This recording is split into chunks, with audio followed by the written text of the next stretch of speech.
on top of this trap. It should be banned from the first ban, I believe, if not first taken.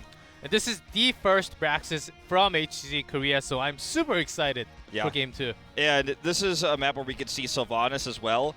And it's not wholly out of the question that we could see something like Zul coming in. Or Rexar. Rexar as well. So this map leads to different picks, different strategies that you don't just ordinarily see on any other map. And like you said, it's going to be a fast ride, as that's what this map ends up being normally, especially in Korea. Now we have teams take the first Zerg wave lead, have the larger wave, and snowball that into a faster level 10. And the map only has 2 lanes, and it's not actually a very long map either. You know, you don't want to think about it like it's a like a sideways 0. You know, it's not actually like that. It's like it's almost like square. It's not a long map, so the lanes are short, so you push towards the core very quickly. The distance to the keep isn't that very far. And because everyone's prioritizing wave clear and siege, if you take a lead, you have those wave clearers, you have those sieging heroes, and you push for the win. Gul'dan is instantly removed, as you called out earlier, and this is common worldwide to see on this map. And this is the first one coming out from the top Korean teams, and we may actually see some different strategies because no other Korean team has played on this map. So we're expecting Ragnarok's very highly prioritized from both teams. There are just so many other options available. Even Chromie sometimes pops out here.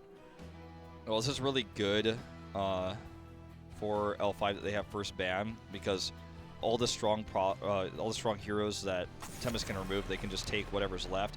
We'll probably see Rag actually in this first slot, I'd say. I think even higher than Varian and Malfurion, very likely. Coming in for L5. Jung has already shown us a good Ragnaros this tournament. And I'd say, you know, this is the time to just lock it in. I'm going to give some thoughts to other heroes here. Malfurion is still strong on this map. Is he first pick strong? Well, that's something to consider.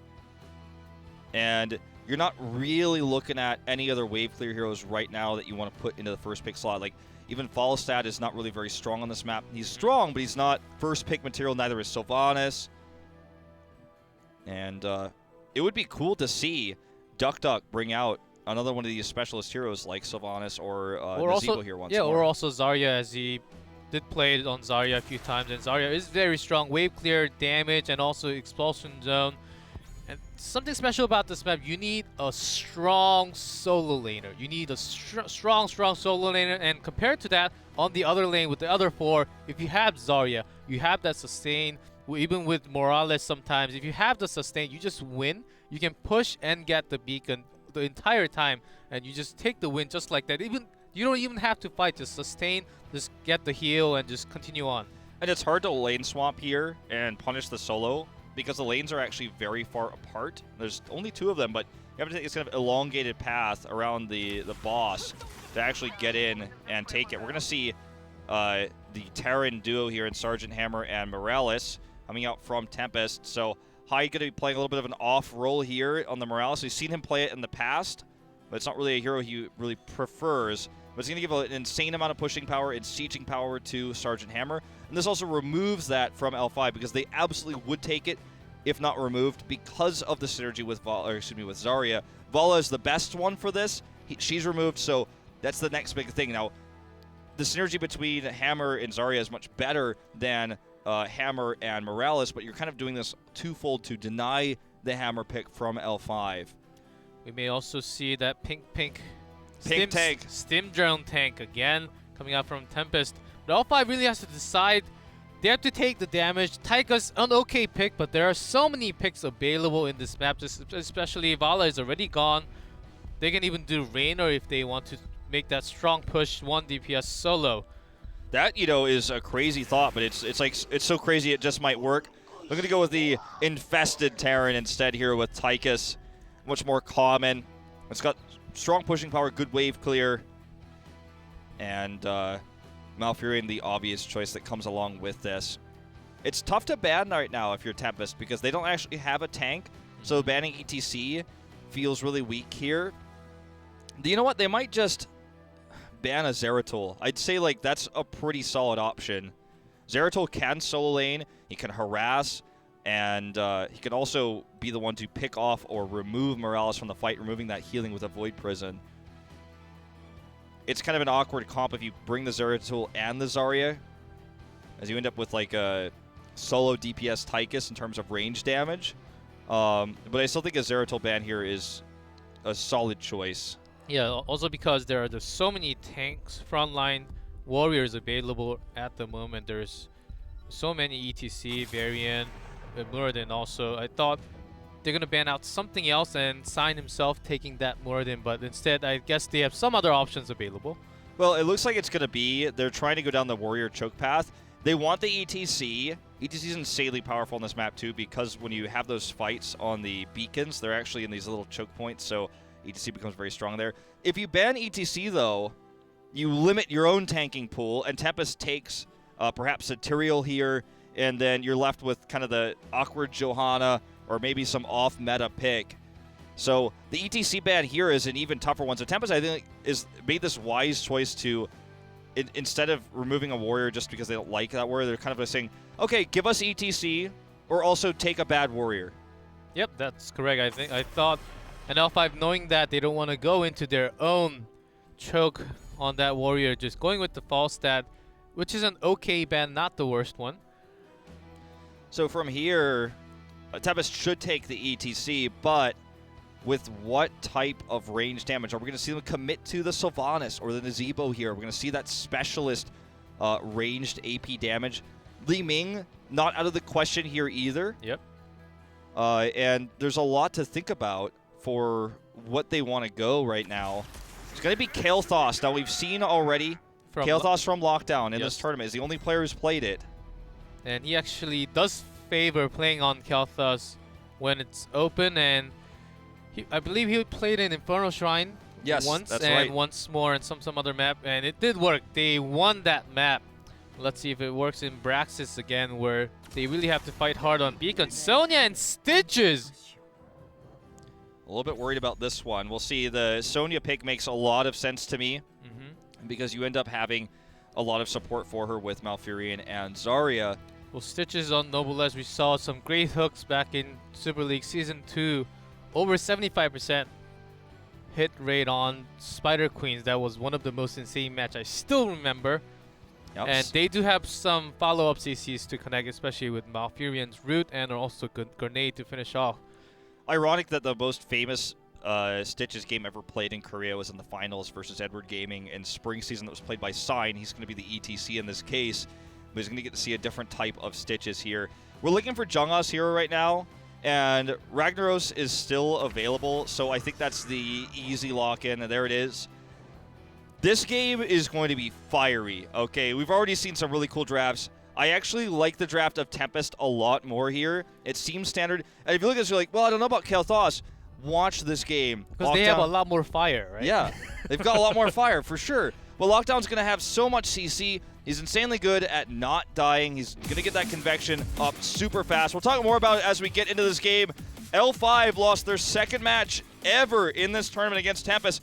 If Tempest wins this, they're going on to match point as we go on to the very first map of Braxis.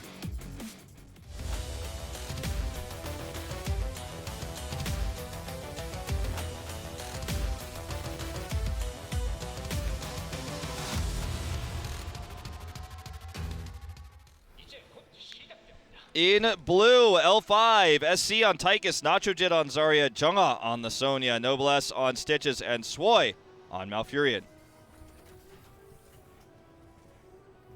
In red, Tempest hide on Lieutenant Morales, Duck Duck on Hammer, Lockdown on Kael'thas, Sign on ETC, and Modern Life on Ragnaros. I think I said Jungha earlier, I meant Modern Life, but my apologies, everybody. It's okay, we all make that mistake, and we actually may see a lava wave. That is possible here. It is possible. It's going to remove a lot of the combo potential and burst, because Zephyria's Smash will allow them to pair that with Gravity Lapse and all the Flame Strike damage. It's actually, however, now that I mention it, not going to be Convection, but actually going to be the Mana Barrier opening here. Yeah, they're going for that sustain. Kael'thas needs that mana when he has to fight for a long time. Yeah, well, Mana is going to give him more mana, but it's also going to give him Mana Barrier later on, which is going to help him stay alive should he get hooked or Ancient Speared by Sonya. So I feel he's decided the risk is too great to try to go for convection stacks because there's so many different ways he can be picked and killed. The hook into the root is something that we saw just yesterday, and it was described as, you know, just basically, we think this combo is really strong. If you're good at hooking, you almost get a kill no matter what every time. We saw it in our interview yesterday. Seeing it here already, so Lockdown taking the safe route. There's also a lot of extra globes in lane you can get on this map. So, you know, you might just try to rotate down and grab those. Yeah, one of the better maps to actually finish that globe quest. Because you have that top and the bottom one extra available for your team. And sustaining-wise, I think L5 has an upper hand, especially with Zarya's shield. Even though Tempest has that Lieutenant Morales healing you from the back line, I think just Noble S just standing in the front line, not really taking much damage with that shield in front. Okay, look at those gravity lapses coming in already. Lockdown is not messing around. Okay, here comes the first. Oh man, see, this is where it gets scary. Lockdown's had this protection here from Morales, but if he has a mana barrier, he's going to be even safer later on. They're going to get the kill as well. Competing here. There's another gravity lapse. Flame Strike goes down. Sign. Have a power slide soon, but not going to commit here. Too risky to slide under turret. But channel here in the top lane. The bot lane won by Jungha. Currently he's playing very conservatively here, it looks like, but still winning the lane. So he can actually rotate up to take this. Sign's going to come down to try to punish him, though. Let's see if he responds. Looks like he knows about this and isn't even going to try to take the beacon. And it's a swap-aroo here as L5 will take the top beacon away with that rotation down from Sign. He's going to have to come back up. Very good cover by Duck just now when Lockdown got caught. If not thrown back from Sergeant Hammer, Lockdown could have died just at a split second. And Jungha is a solo at bottom. Look at that Warwind as Warwind actually got buffed recently. Yeah, it's definitely a lot stronger for self-sustain than it was before. Okay, this is just kind of ring around the rosy musical chairs, just like the previous set on Dragonshire. It looks like it's going to be a channel here for L5, though, finally. And Tempest will need to do something about this. Remember, this map snowballs very quickly. And with Modern Life going home and being out of lane, there's just nothing that they could do. He lost that too much health there. Here's the root combo we were talking about. Lockdown still saved there. The safeguard and the heal, enough for Hyde to keep him alive. And they do stop the channel at 34%. As Modern Life comes back, he's actually going to try to steal this channel. Sonya baiting him into it, as you can see on the minimap in the bot lane. I see how every time Duck goes right in, right next to Lockdown, try to save him. I think that's going to be one of the crucial things, as Stitches actually looks for Lockdown every single time. And the bot lane, Sonya, of course, will win against Ragnaros. I think that's very likely. And Sergeant Hammer is the one actually getting caught this time. Hyde with a little bit of a late reaction there to get the safeguard and the heal off. So there's the pick. And this is bad news. As Sonya wins the bot lane again here with that bait. And so this is going to be probably actually a full channel. I just can't imagine Tempest can stop this. There's no way. Hyde went home. They were down a member. It's going to be 100-0 as this bot push is actually quite strong into these towers as well. Sign trying to do what he can to try to get in, but it's not going to be enough. Nitrogen has full energy here too, so he's already pre-pushing this top lane. And things, even though Tempest is ahead at EXP, things look like they might swing disastrously in L5's favor now, as they have a full 42k wave to 4.5. Yep, Tempest does have a lot of wave clear, especially with that Kel'Thas picked up at the last second for Tempest. I think L5 also has pretty good wave clear, but having Ragnaros and Kel'Thas for Tempest, I think those are the big ones. They can take out this wave pretty quickly. Yeah, it is going to go down pretty quick. They had the Molten Core, so that definitely helps too. But you see the swap now to the top lane, with Sonya's actually getting that lane pushed really hard as well. Molten Core expires. There's still several Guardians left alive here. Looks like Tempest is going to try to collapse in here. Nitrogen gets caught alone. Big root to help save him there. That was actually huge by Swoy. And they're just going to try to do what they can to siege this down. But still, not able to kill the fort. Just getting the wall here. Then tickling it. You know, these Guardians doing a little bit of damage, but nothing too significant here. Not even like really 10% of the health.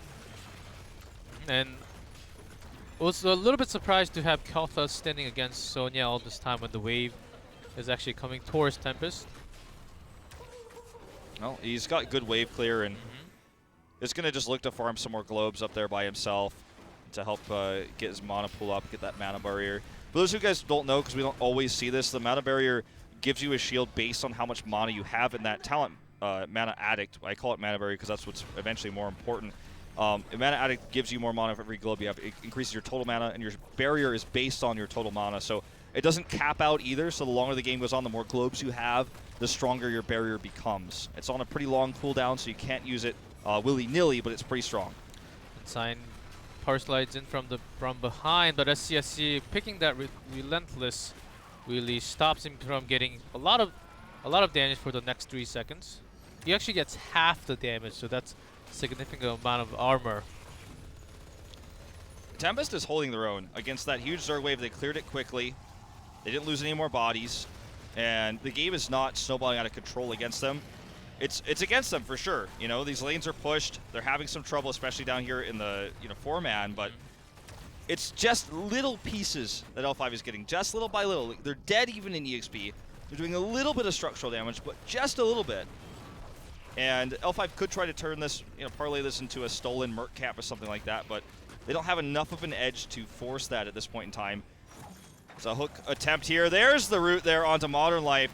He will escape. Hyde is on the case, but Hyde's actually going to have to Hearth back now. He's out of mana.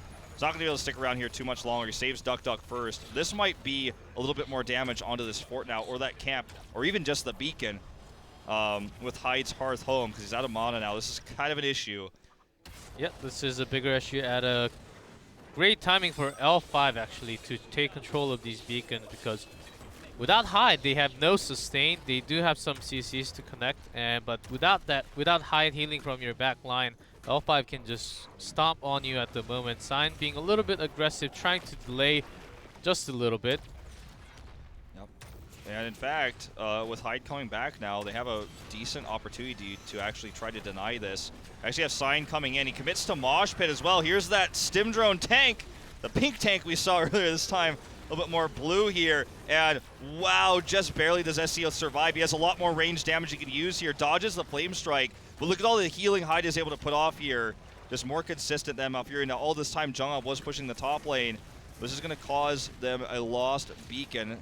Going to trade beacons 1-for-1 right now. Sign looking for, again, a position to Mosh. The fear of Mosh is in L5 right now. They know this potential. He's going to go in. Doesn't try to Mosh yet. And Sonya just joins the fight from the side. Modern Life gets some damage, and Sign is very low, almost taken, and he does go down. Nachogen just chunks him down with those high energy grenades. Lockdown escapes out of mana. The mana problems here stacking up for Tempest. Morales can do a ton of healing. She can almost basically by herself heal 4 members to full health consistently. The problem is, once she's out of mana, that stops, and that's what we've seen now twice. It's going to be 100% once more. Zerg wave for L5. They take a slight EXP lead here. And this time they're going to find a little bit more, I imagine, than what they did previously. Yep, they're even putting Kalthus on the line for that wave clear. And Molten Core is popped.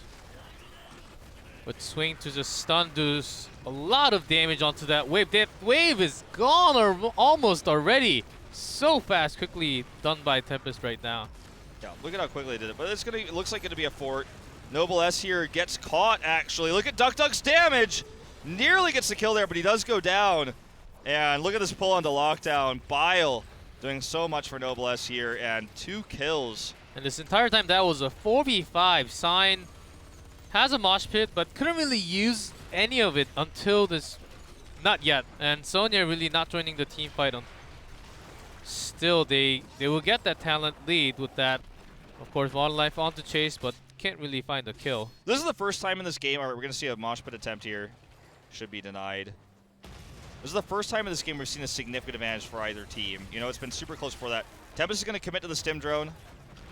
And Sign's coming in. They want to get a pick here. This time Sonya's rotating up, though. Sonya's not going to be alone. Jungha is coming in. They want this fight. Gravity Lap's going to get them the kill onto Tychus, though. Looks like, meanwhile, Modern Life does get picked off screen, so it's a 1-for-1. But remember, L5 has the lead in levels, 2-level scaling lead and the talent advantage.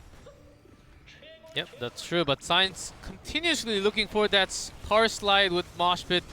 Not really connecting. Great route to just And this is actually a chance for Sign. He does not have Power Slide yet. At the moment, if he had, he would have just Power Slided right in and moshed all 4 of them. But great job by Noblesse, just knowing that cooldown is on.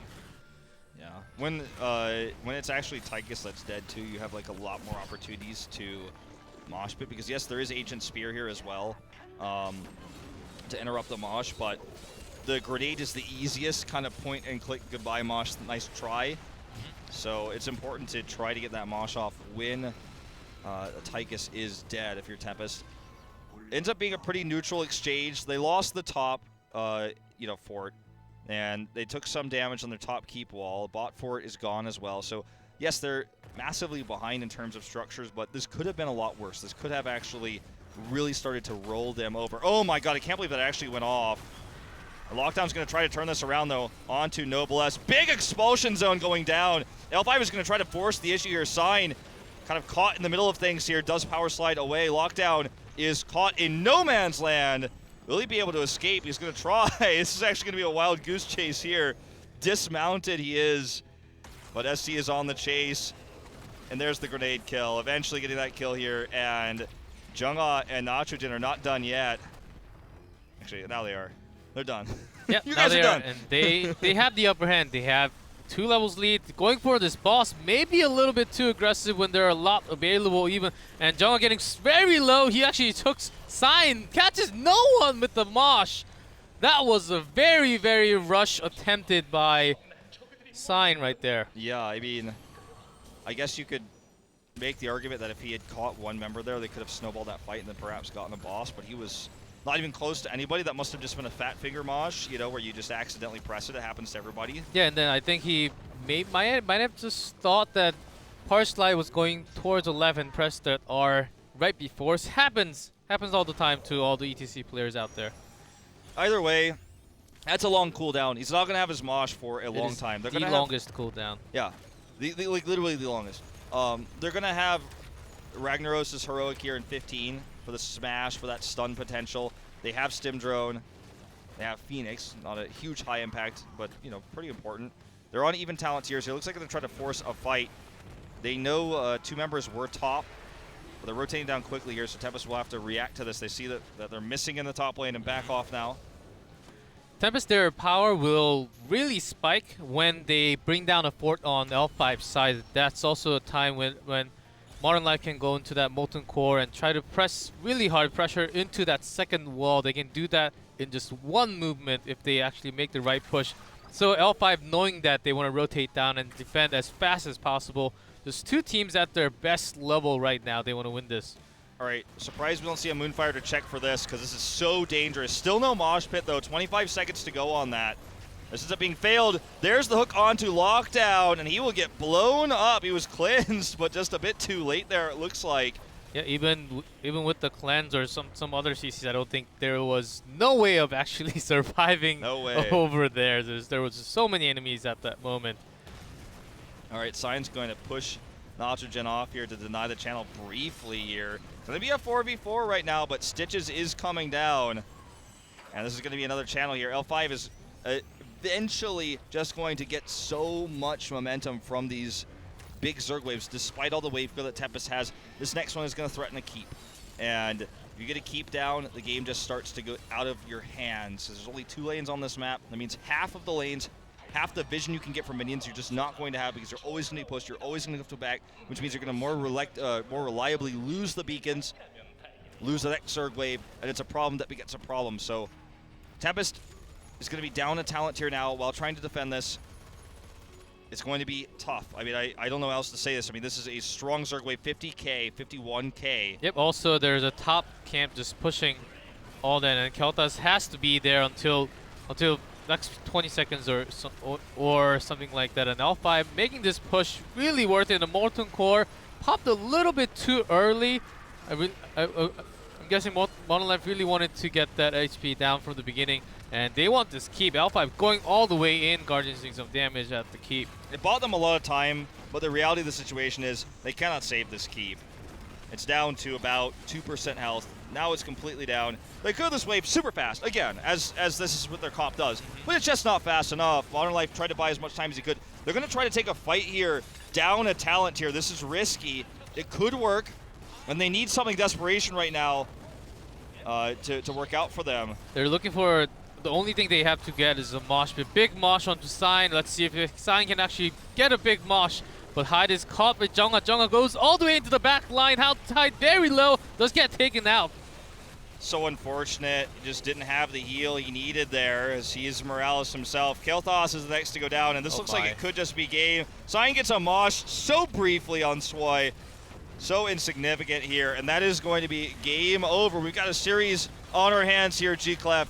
It's going to be 1-1. L5 ravaging the core now with their strong push. It was a close game, but at the end, too many Zerg waves. Tempest could not compete. Yep, and Tempest, this map was actually Tempest's choice to go on to Braxis. L5 bringing this win back for themselves. The series can go anywhere back to 0 now. As 1-1. L5 really made that right push, and I think first pick Zarya is just so strong on this map. Really had that shield, the wave clear, the push, the Saint. Morales was just not enough for Tempest. Well, I look at this situation and I think